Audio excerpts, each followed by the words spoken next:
Rebels with the Movement of Nigerians for Justice have stepped up desert attacks like this one earlier this year. More than 100 rebel fighters and civilians have died in the fighting. Rebels target military posts and companies supplying energy to the region's biggest moneymaker, uranium mines. The rebels are mostly ethnic Tuareg, a desert nomad group found in the Sahara and Sahel. Rebel Armed Forces leader Amoumen Kalakwa fought in the last Tuareg uprising during the 1990s. He says the state still neglects nomads despite a decade-old peace deal. More than 30 years of mining has left us even poorer than before. We just want to say in what happens in the desert and for the state to share uranium profits with us. What they are doing is like building a water well in someone's home, but not letting people who live there drink from it.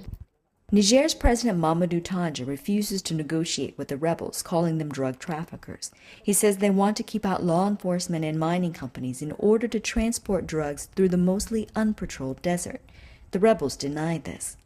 Up until last year, France was the region's only mining investor, using Niger's uranium to supply its nuclear energy needs. But last year, numerous other new energy-hungry investors won mining contracts in the north. Rebels have threatened to disrupt mining activities until they get a bigger share of profits. Throughout the mountains, rebel fighters train in desert warfare. Since last August, the government has placed more than half the country under a state of alert. Security forces carry out identity checks and detain people suspected of working with the rebels.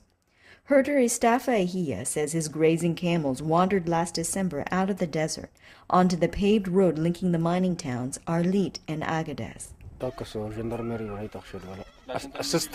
Soldiers stopped me when I crossed the road looking for my camels. They searched me, shot 3 of my camels, and accused me of planting a landmine that killed government soldiers the day before. The 70-year-old herder lives 40 kilometers from where he was arrested. He says he did not know about the mine explosion.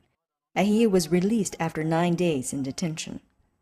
He has retreated deeper into the Air Mountains.